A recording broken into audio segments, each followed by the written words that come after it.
Students, इस video में हम करने वाले हैं last topic of this chapter, soaps and detergents. तो पहले हम डिटर्जेंट्स का क्लासिफिकेशन समझ लेते हैं। डिटर्जेंट्स बेसिकली दो टाइप के होते हैं, सोपी डिटर्जेंट्स एंड नॉन सोपी डिटर्जेंट्स। ठीक है, जो सोपी डिटर्जेंट्स होते हैं उन्हीं को हम बोलते हैं सोप। सुना होगा ना, सोप और डिटर्जेंट्स। तो जो सोपी डिटर्जेंट्स होते हैं they are known as soaps, और जो नॉन सोपी होते हैं दे आर सिंथेटिक डिटर्जेंट्स।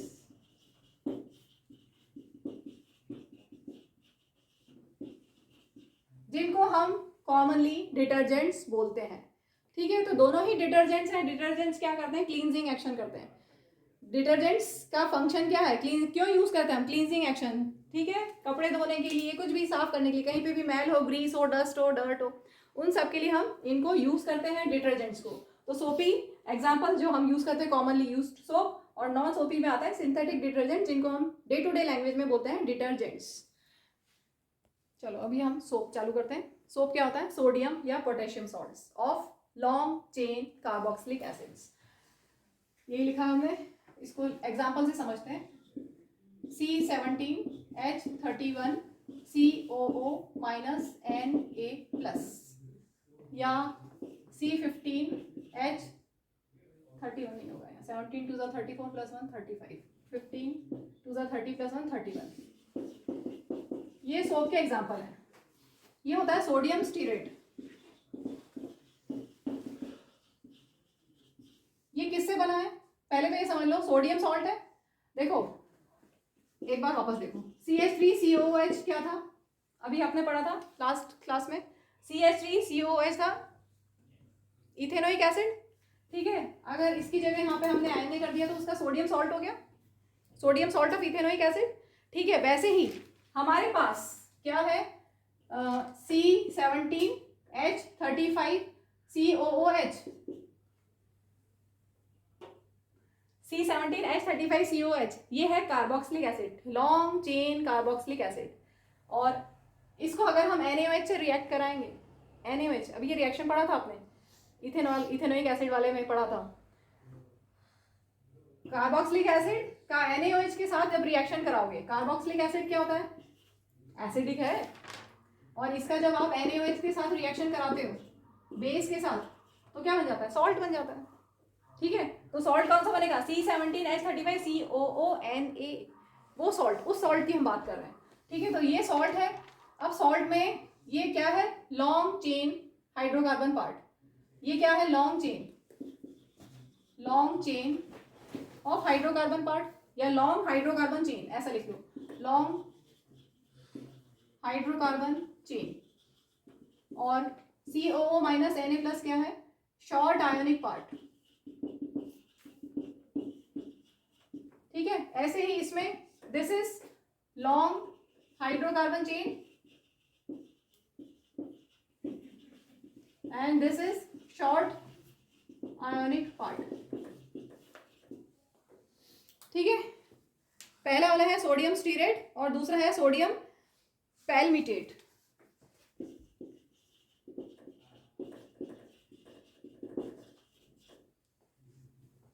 ये दो एग्जांपल्स लिए हमने, दोनों ही, क्योंकि सोप है। सोप क्या होता है? बेसिक होता है। बेसिक क्यों होगा? ये एसिड और बेस से बना है, तो इसका जो सॉल्ट है वो बेसिक क्यों है? सॉल्ट एसिडिक हो सकता है, बेसिक हो सकता है, न्यूट्रल हो सकता है। इसका सॉल्ट एसिड और बेस से जो मिला वो सॉल्ट कैसा सॉल्ट है? एसिडिक या बेसिक? देखो ये वीक एसिड और ये स्ट्रॉन्ग बेस। ठीक है, वीक एसिड और स्ट्रॉन्ग बेस को मिक्स करते हो तो कैसा सॉल्ट बनता है? एसिडिक या बेसिक? बेसिक सॉल्ट बनता है। ठीक है, तो जो हमारा सॉल्ट हुआ, जो हमने ये सॉल्ट हम बना रहे हैं, दिस इज बेसिक सॉल्ट। तो बेसिक सॉल्ट है, तो लिटमस पेपर पे क्या करेगा? रेड टू ब्लू या ब्लू टू रेड? बताओ। रेड लिटमस को ब्लू में कन्वर्ट। ठीक है, रेड टू ब्लू, क्योंकि ये बेसिक होता है। बेसिक क्यों है? क्यों? समझ में आ गया? स्ट्रॉन्ग बेस से बना है, वीक एसिड का रिएक्शन हुआ है, तो ये जो बना है बेसिक सॉल्ट है, क्योंकि स्ट्रॉन्ग बेस है इसलिए बेसिक सॉल्ट है, और base turns red litmus to blue. चलो ये रिएक्शन मैन्युफैक्चर ऑफ सोप कैसे बनाते हैं, इंडस्ट्रियल मैन्युफैक्चर कैसे होता है उसका।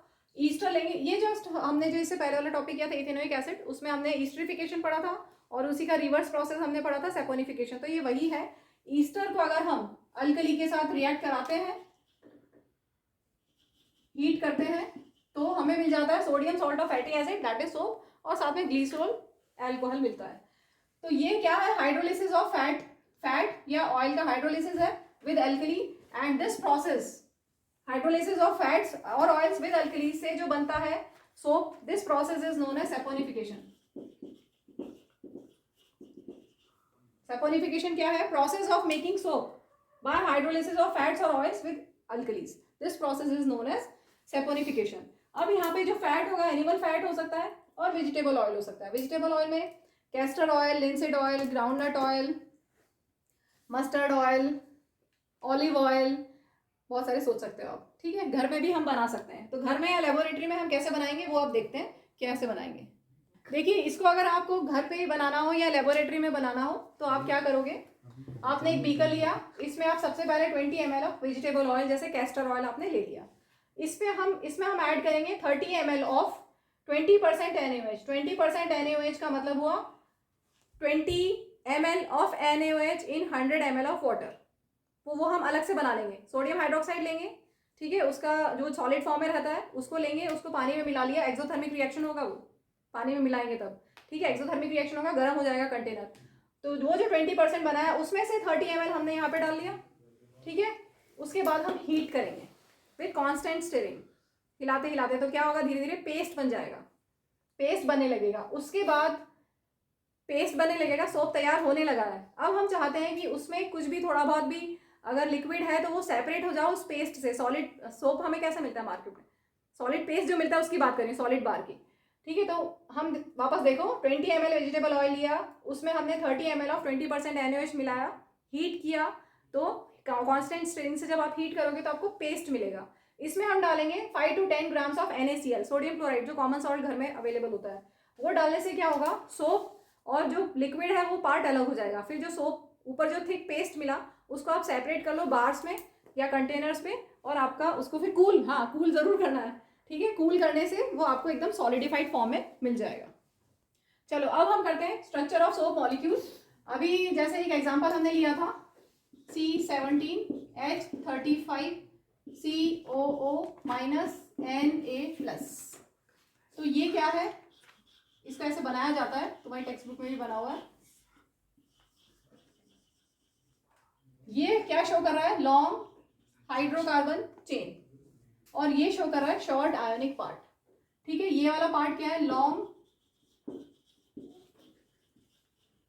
Hydrocarbon chain, and this is short ionic part. अब दोनों की प्रॉपर्टीज अलग होती हैं, ध्यान से सुनना, दोनों की प्रॉपर्टीज अलग होती हैं। ये ऐसा फिगर तुम्हारी बुक में मिलेगा तुमको,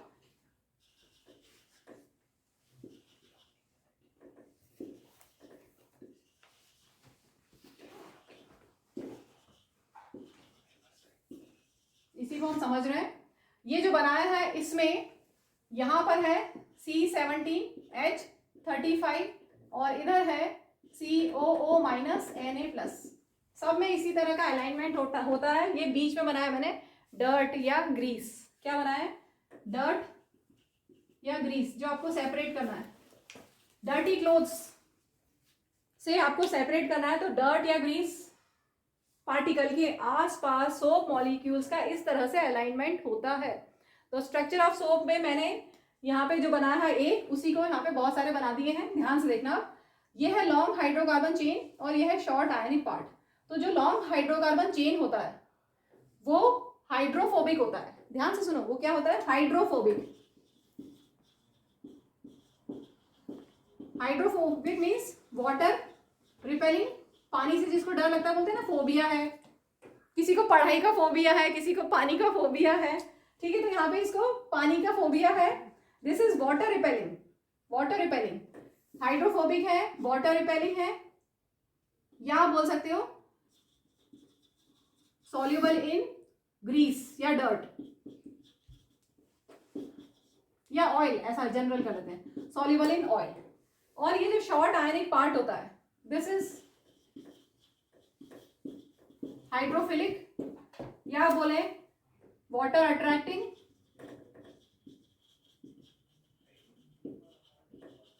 या बोले सॉल्युबल इन वाटर। ठीक है, तो ये स्ट्रक्चर ऑफ सोप मॉलिक्यूल है। जो लॉन्ग हाइड्रोकार्बन चेन है, this is long hydrocarbon chain, ये होती है हाइड्रोफोबिक, वाटर रिपेलिंग। ठीक है, और जो हाइड्रोकार्बन पार्ट है वो आप बोल सकते हो कि सॉल्युबल इन ऑयल है या इनसॉल्युबल इन वाटर,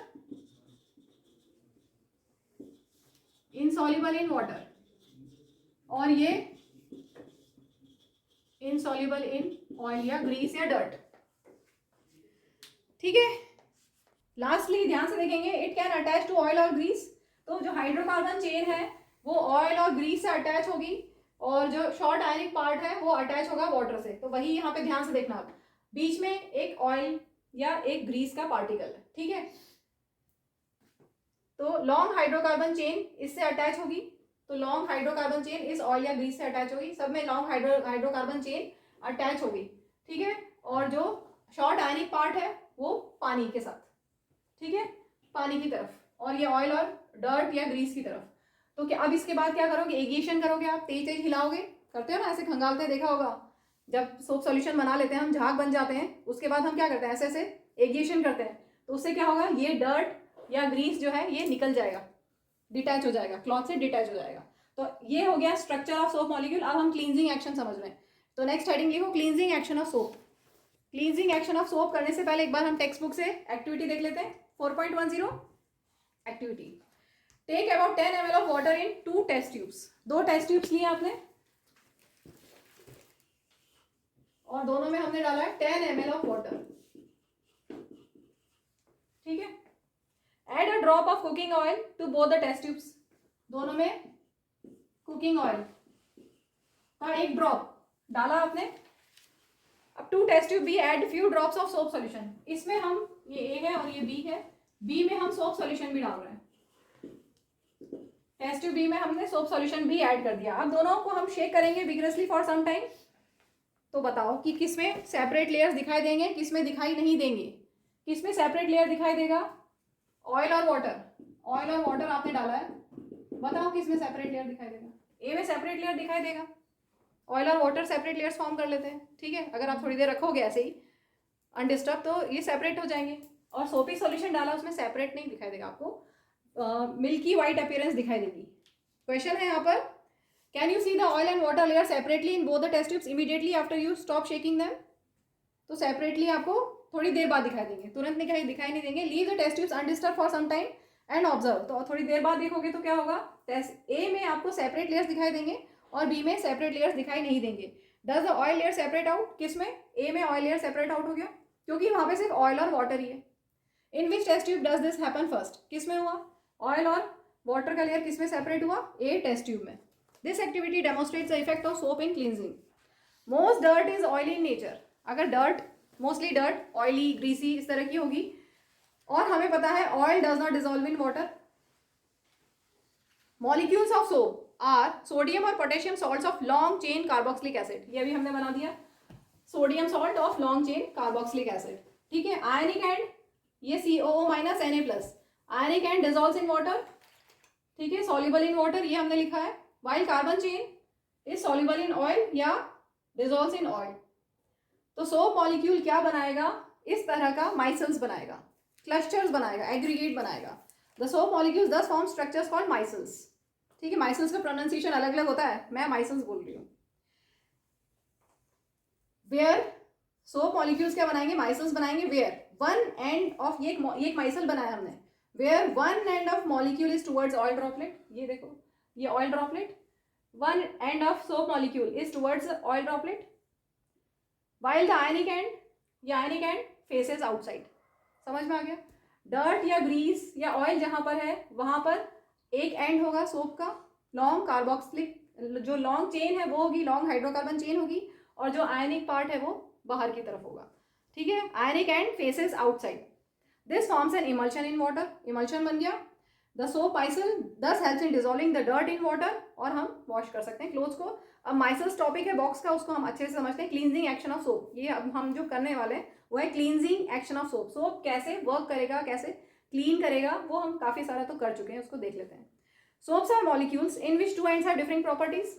एक सोप मॉलिक्यूल जिसमें जो दोनों एंड्स हैं दोनों की प्रॉपर्टीज बिल्कुल अलग है, ठीक है, दोनों की अपोजिट प्रॉपर्टीज हैं।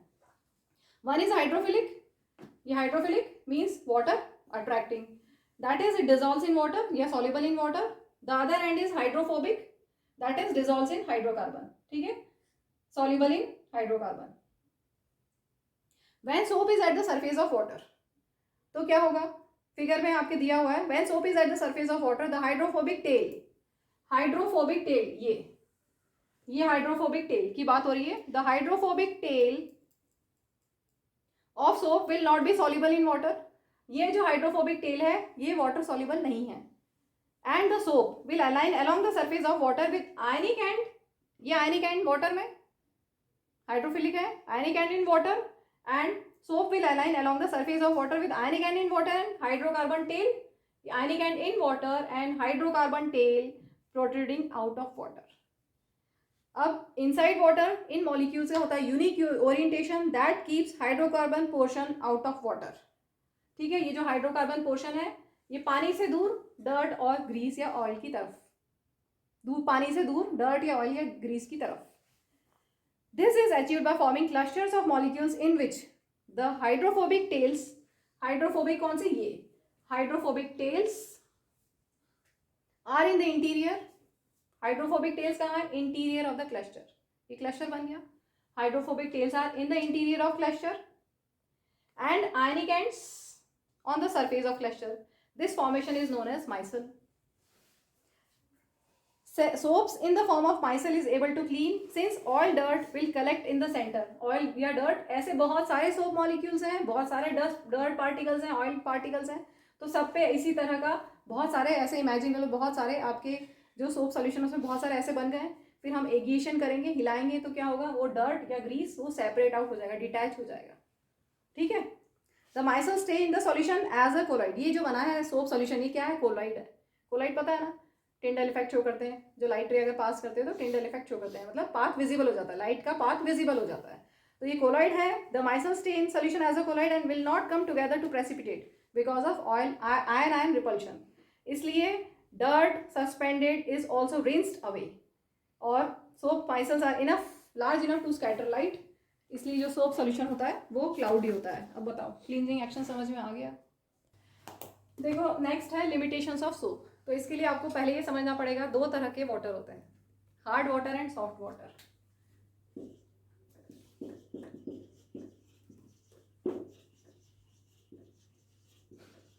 आपने मोस्टली जो यूज किया है वो सॉफ्ट वाटर है, तो आपको शायद एक्सपीरियंस नहीं होगा हार्ड वाटर में। कई रूरल एरियाज में हार्ड वाटर मिलता है हैंड पंप से, या हैंड पंप से जब यूज, हैंड पंप देखा होगा, हैंड पंप नहीं, हैंड पंप से निकालते हैं तो कभी कभी हार्ड वाटर मिलता है, हमेशा नहीं, कभी कभी। तो हार्ड वाटर क्या होता है, खारा पानी बोलते हैं हिंदी में, हम लोगों के यहाँ पे बोलते थे खारा पानी, और इसको बोलते हैं मीठा पानी। जनरल लैंग्वेज है, डे टू डे लैंग्वेज में जैसे कई चीज़ों को हम बोलते हैं, इसको बोलते हैं खारा पानी और इसको बोलते हैं मीठा पानी। खारा पानी और मीठा पानी क्या मतलब, अगर हम सॉफ्ट वाटर से हाथ धोते हैं साबुन से, सोप यूज़ करके सॉफ्ट वाटर से हाथ धोगे तो झाग बनते हैं, लादर बनता है, फोम बनता है, ठीक है, जैसा कि आप लोगों ने हमेशा एक्सपीरियंस किया है। लेकिन अगर वाटर हार्ड है और आप हार्ड वाटर में सोप यूज़ करोगे तो लादर नहीं बनेगा, झाग नहीं बनेंगे, फोम नहीं बनेगा, बनाने में मुश्किल होगी, ज़्यादा साबुन लगाना पड़ेगा, ज़्यादा आपको ऐसे ऐसे करना पड़ेगा। अभी तो क्या थोड़ा सा लिया और बढ़िया फोम हो जाता है, ठीक है, लेकिन हार्ड वाटर से ऐसा नहीं होगा। तो ये सोप का लिमिटेशन है, सोप सिर्फ सॉफ्ट वाटर पे अच्छा वर्क करता है, हार्ड वाटर पे अच्छा वर्क नहीं करता। अच्छा वर्क कौन करेगा, डिटर्जेंट्स दोनों पे अच्छा वर्क करेंगे। तो पहले हम ये कंप्लीट कर लेते हैं, फिर डिटर्जेंट्स पे आएंगे। When soap is used for washing clothes with hard water, अगर हमने हार्ड वाटर लिया है तो क्या होगा, झाग नहीं बनेंगे। क्यों नहीं बनेंगे, क्योंकि हार्ड वाटर में होता है कैल्शियम और मैग्नीशियम सॉल्ट्स, कैल्शियम के सॉल्ट्स या मैग्नीशियम के salts. Hard water contains calcium और मैग्नीशियम सॉल्ट्स, तो जब हम सोप ऐड करेंगे हार्ड वाटर में तो large amount of soap is wasted in reacting with calcium and magnesium ions of hard water, और उनसे रिएक्ट करके क्या बना देगा ये इनसॉल्युबल पीपीटी, स्कम जिसको बोलते हैं स्कम, व्हाइट कर्डी पीपीटी, दही जैसा व्हाइट कर्डी पीपीटी, प्रेसिपिटेट बन जाएगा स्कम, क्लियर जो झाग होते हैं वैसा नहीं बनेगा। ठीक है, तो लार्ज अमाउंट ऑफ सोप उसमें वेस्ट हो जाएगा, स्कम ये इनसे रिएक्ट करने में वेस्ट हो जाएगा, और जो स्कम बना it will stick to clothes, या अगर आपने हाथ धोए तो हाथों पे आपको दिखाई देगा वो व्हाइट सा, it sticks to the clothes and interferes with cleaning ability of soaps, इसलिए क्लीनिंग डिफिकल्ट हो जाएगी। तो इस प्रॉब्लम को सॉर्ट आउट करेंगे डिटर्जेंट्स। तो अब हम करते हैं सिंथेटिक डिटर्जेंट्स, नेक्स्ट टॉपिक। चलो अब डेफिनेशन देख लें, डिटर्जेंट्स क्या होते हैं।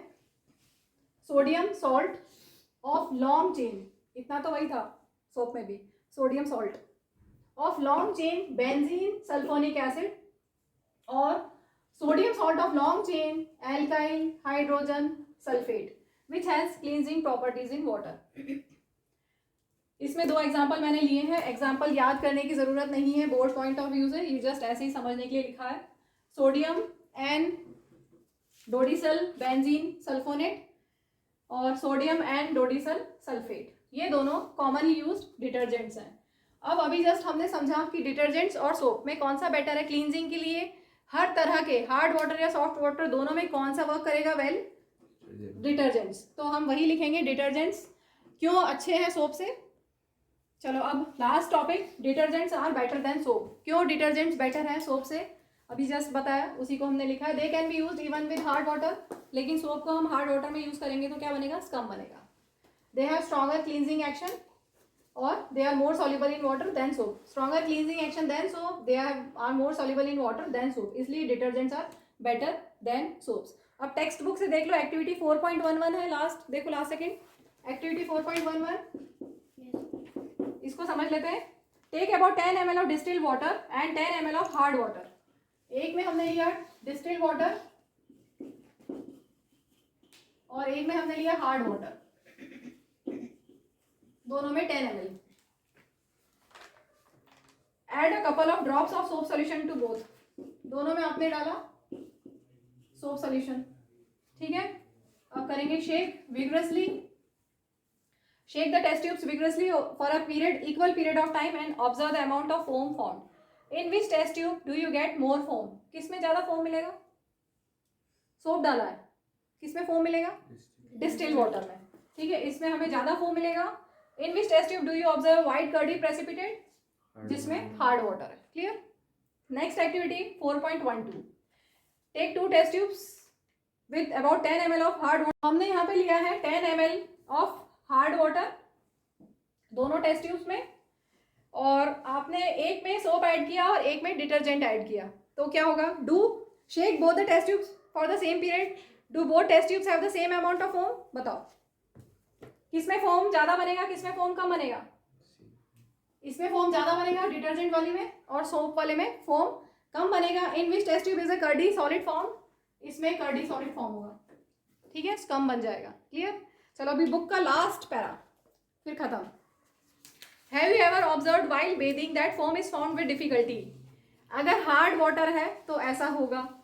And an insoluble substance scum, जो कर्डी वाइट प्रेसिपिटेट होता है, वो remains after washing with water.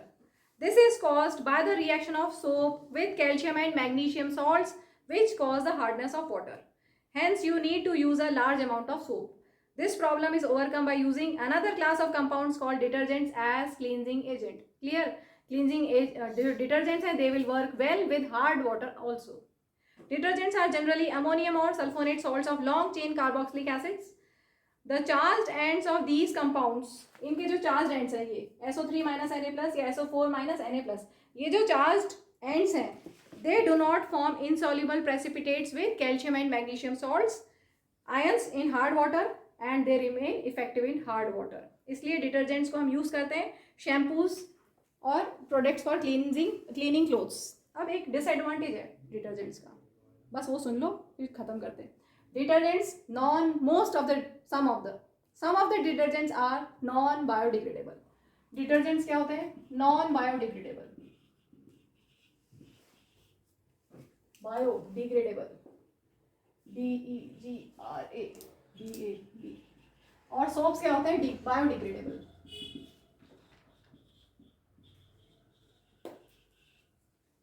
ये डिकम्पोज हो सकते हैं और ये डिकम्पोज नहीं होते। Some of the detergents are non biodegradable. ये इनका डिसएडवांटेज है, बाकी इनके एडवांटेजेस ही एडवांटेजेस हैं।